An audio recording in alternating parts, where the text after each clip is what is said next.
नमस्कार। आकाशवाणी देहरादून से प्रस्तुत है प्रादेशिक समाचार।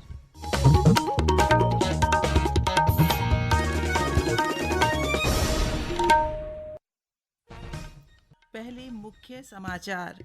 राज्यपाल लेफ्टिनेंट जनरल गुरमीत सिंह और मुख्यमंत्री पुष्कर सिंह धामी ने आज राजभवन में राज्य आपदा प्रबंधन प्राधिकरण द्वारा बनाई गई कॉफी टेबल बुक का विमोचन और डैशबोर्ड का लोकार्पण किया।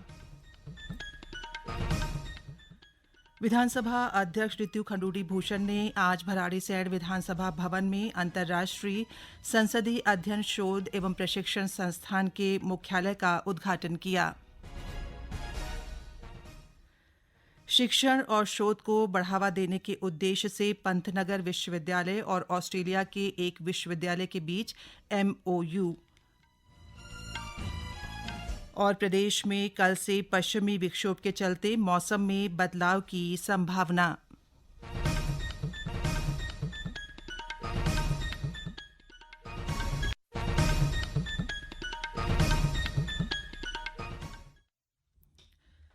प्रादेशिक समाचार के साथ मैं पंकज सनवाल खुलबे। और अब समाचार विस्तार से।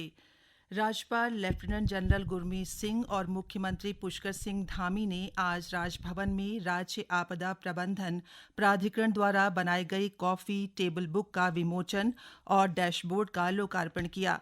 इस अवसर पर राज्यपाल ने कहा, पिछले वर्ष 31 जुलाई को केदारनाथ क्षेत्र में आई आपदा एक बड़ी चुनौती बनकर सामने आई थी। इसमें सभी महत्वपूर्ण प्रयासों को एक पुस्तक के रूप में संकलित किया गया है, जो भविष्य के लिए प्रेरणा और मार्गदर्शन का कार्य करेगी। आज ही हम सब ने इकट्ठे होकर जो हमारे एक्सपीरियंसेस हैं उसकी एक कॉफी टेबल बुक बनाई है, जो बहुत ही विस्तार से बनाई है। उसमें मुख्यतः 31 जुलाई जो केदारनाथ जी के यहाँ पर आपदा थी, जिसको 7 दिन 15,000 लोगों को बचाया था, उसके विशेष रूप में है। और आने वाली जितनी भी चुनौतियां हैं उसको किस प्रकार डील करें, उसके लिए डैशबोर्ड बनाया है, जिसके अंदर में AI और टेक्नोलॉजी को लिया गया है। वहीं मुख्यमंत्री पुष्कर सिंह धामी ने कहा कि केदारनाथ क्षेत्र में 31 जुलाई 2024 को आई आपदा में NDRF, SDRF और जिला प्रशासन की टीमों के साथ ही स्थानीय लोगों ने कंधे से कंधा मिलाकर सहयोग किया। 31 जुलाई 2024 को जो केदार घाटी में आपदा आई थी, और उस आपदा में जिस त्वरित गति से हमारे सारे विभागों ने, उसमें विशेषकर आपदा प्रबंधन विभाग, जिला प्रशासन, पूरी मशीनरी, पूरा तंत्र और SDRF, NDRF, भारत सरकार की भी एजेंसियां, राज्य सरकार की एजेंसियां, हमने जो रेस्क्यू अभियान भी चलाया, जिसमें 15,000 से ज्यादा लोगों को सकुशल निकाला। ये कॉफी टेबल बुक आज उस कठिन समय का जो वृतांत था उसको कहीं न कहीं हमारे सामने लाती है। और साथ में आने वाले समय में जो हमारे राज्य के अंदर अनेक प्रकार की आपदाएं, जिनका हमको प्रत्येक वर्ष किसी न किसी रूप में सामना करना पड़ता है, हम उन आपदाओं को रोक नहीं सकते हैं, लेकिन आपदाओं के प्रभाव को कम कर सकते हैं। उस दिशा में नवाचार को भी अपनाया जा रहा है। तमाम प्रकार के नए नए जो शोध अनुसंधान है उनको अपनाकर हम उस दिशा में काम कर रहे हैं। और राज्य में ये तंत्र हमारा और मजबूत हो कि हमने ये शुरुआत की है, तो निश्चित रूप से आने वाले समय में हमारे ऐसे चुनौती के समय पर बहुत सहायता करेगा।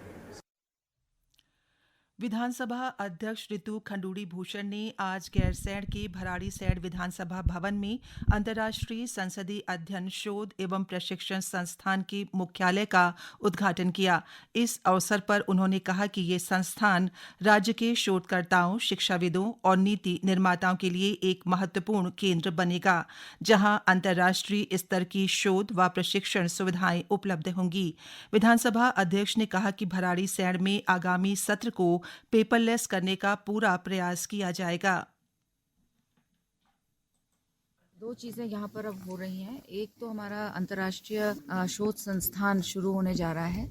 दूसरा ई नेवा का जो स्वरूप होगा, जिसमें हम टैबलेट्स के माध्यम से अब सदन को चलाएंगे और धीरे धीरे करके पेपरलेस होने का पूरी तरह से प्रयास करेंगे। इस बार देहरादून में भी हमारे क्वेश्चन आंसर, एजेंडा और बजट हम लोगों ने अपने टैबलेट से किया। अभी बहुत सारी और चीजें भी हो सकती हैं। धीरे धीरे वही चीज हम भराड़ीसैंण में करने जा रहे हैं, जहाँ टैबलेट के माध्यम माध्यम से अब हम सदन को चलाएंगे। और जहां तक अंतर्राष्ट्रीय शोध संस्थान है, मुझे पूर्ण विश्वास है विधानसभा उत्तराखंड के साथ, जहां एक तरफ IIT Roorkee, IIM Kashipur, Doon university, Garhwal university, Kumaon university के बच्चे शोध में, ट्रेनिंग में, रिसर्च में हमारे साथ कार्यरत होंगे। पर्यटन मंत्री सतपाल महाराज ने कहा है कि भारत और नेपाल के बीच हवाई सेवाओं के विस्तार से दोनों देशों के बीच यात्रा में काफी सुविधा हो सकती है। उन्होंने नेपाल के महेंद्र नगर में 16वें सुदूर पश्चिम प्रदेश स्तरीय औद्योगिक व्यापार मेला और कंचनपुर पर्यटन महोत्सव को संबोधित करते हुए ये बात कही। श्री महाराज ने कहा कि नेपाल के यात्रियों के लिए भारत में प्रवेश करने की प्रक्रिया को यदि सरल बना दिया जाए तो इससे दोनों देशों के बीच सद्भाव बढ़ने के साथ ही पर्यटन में वृद्धि हो सकती है। महेंद्र नगर में आयोजित महोत्सव में नेपाल के विभिन्न विभागों के स्टॉल के साथ ही उत्तराखंड पर्यटन का स्टॉल भी विशेष आकर्षण का केंद्र बना रहा। ये समाचार आप आकाशवाणी के देहरादून केंद्र से सुन रहे हैं। पंतनगर विश्वविद्यालय और ऑस्ट्रेलिया के एक विश्वविद्यालय के बीच शिक्षण और शोध को बढ़ावा देने के उद्देश्य से समझौता ज्ञापन पर हस्ताक्षर किए गए। पंतनगर विश्वविद्यालय के कुलपति डॉ मनमोहन सिंह चौहान ने कहा, इससे दोनों विश्वविद्यालय के बीच शिक्षण और शोध में प्रगाढ़ता आएगी, साथ ही कृषि क्षेत्र में किए गए नवाचार का आदान प्रदान होगा। इसका मुख्य उद्देश्य ये है कि जो आपस में जो भी तकनीकियां हैं, जो भी आपके पैकेजेस प्रैक्टिसेस है, जो रिसर्च है, वो आदान प्रदान हो और उसके साथ साथ वहाँ की नॉलेज हमें मिले, यहाँ की नॉलेज वहाँ मिले और जो इनोवेशंस हैं, जैसे नवाचार जैसे बोलते हैं, उस पर हम लोग काम करेंगे, मिलकर काम करेंगे। तो ये एक म्यूचुअल एक्सचेंज भी होगा और इससे दोनों का जो रिसर्च है वो आगे बढ़ेगा, दोनों देश का फिर उसमें उत्थान होगा। तो एग्रीकल्चर में हम लोग काफी आगे हैं, आप सभी जानते हैं, और खासतौर से पंतनगर विश्वविद्यालय भी एक आगे एक बड़ा अच्छा कदम है और हम मिलके काम करेंगे। फिर आगे और भी चीजें हैं उनके साथ में, विश्वविद्यालय उनके साथ में और आगे जो बढ़ेंगे और जिससे ये है कि ये जो डेवलपमेंट है ओवरऑल कृषि में विकास होना चाहिए, उसको हम कर पाएंगे। मौसम विभाग ने आने वाले दिनों में प्रदेश में बारिश और बर्फबारी की संभावना जताई है। विभाग के निदेशक विक्रम सिंह ने बताया कि कल से पश्चिमी विक्षोभ के सक्रिय होने से प्रदेश के कुछ जिलों में हल्की से मध्यम बारिश की संभावना है।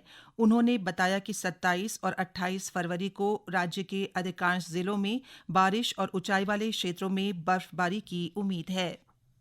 लेकिन 26 तारीख से जो एक पश्चिमी विक्षोभ है वो आ रहा है, उसकी वजह से आप देखेंगे कि हल्की से मध्यम तक की जो बारिश है वो गढ़वाल क्षेत्र में आपको 26 शाम रात से दिन से वो मिलनी शुरू हो जाएगी। और जो कुमाऊं क्षेत्र के भी अंदर के डिस्ट्रिक्ट उनमें भी कहीं कहीं पर जो है, जो पिथौरागढ़ है, बागेश्वर है, उनमें मिलेंगी 26 को भी जो है। जब आप 27 को जा रहे हैं तो रेनफॉल एक्टिविटी में काफ़ी बढ़ोतरी हो रही है। तो आप ये कह सकते हैं कि ज़्यादातर जगहों में 27 तारीख को जो है हल्की से मध्यम बारिश आपको प्रदेश में देखने को मिलेगी। और इसी तरह जो 28 तारीख को भी है, उस दिन भी जो है अधिकांश जगहों में हल्की से मध्यम बारिश आपको प्रदेश में देखने को मिलेगी। प्रदेश में नकली दवाओं की रोकथाम के लिए औषधि विभाग ने केंद्र से दवाओं की पैकेजिंग में प्रयुक्त होने वाले फॉयल, कार्टन पेपर की खुली बिक्री रोकने की सिफारिश की है। राज्य के ड्रग कंट्रोलर ने ड्रग कंसल्टेटिव कमेटी को इस संदर्भ में पत्र लिखा है। औषधि विभाग के ड्रग कंट्रोलर ताजबार सिंह जग्गी ने बताया कि कई राज्यों में फॉयल और कार्टन पेपर के दुरुपयोग के मामले सामने आए हैं। ऐसे में अब इन्हें लाइसेंस के तहत लाने की मांग उठ रही है। इसी के तहत केंद्र से फॉयल पेपर और कार्टन पेपर की बिक्री लाइसेंस के तहत किए जाने का अनुरोध किया गया है।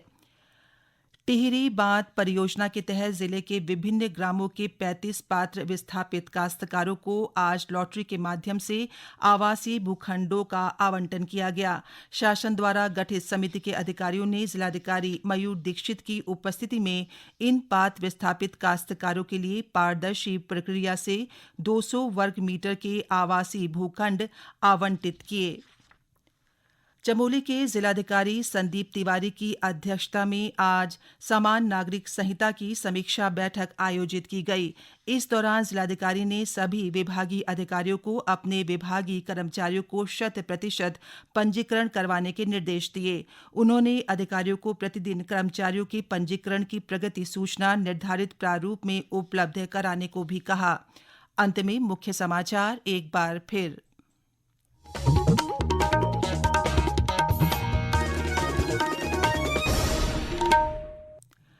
राज्यपाल लेफ्टिनेंट जनरल गुरमीत सिंह और मुख्यमंत्री पुष्कर सिंह धामी ने आज राजभवन में राज्य आपदा प्रबंधन प्राधिकरण द्वारा बनाई गई कॉफी टेबल बुक का विमोचन और डैशबोर्ड का लोकार्पण किया। विधानसभा अध्यक्ष ऋतु खंडूड़ी भूषण ने आज भराड़ीसैंण विधानसभा भवन में अंतर्राष्ट्रीय संसदीय अध्ययन शोध एवं प्रशिक्षण संस्थान के मुख्यालय का उद्घाटन किया। शिक्षण और शोध को बढ़ावा देने के उद्देश्य से पंतनगर विश्वविद्यालय और ऑस्ट्रेलिया के एक विश्वविद्यालय के बीच MOU और प्रदेश में कल से पश्चिमी विक्षोभ के चलते मौसम में बदलाव की संभावना। इसके साथ ही प्रादेशिक समाचार का ये अंक समाप्त हुआ। नमस्कार।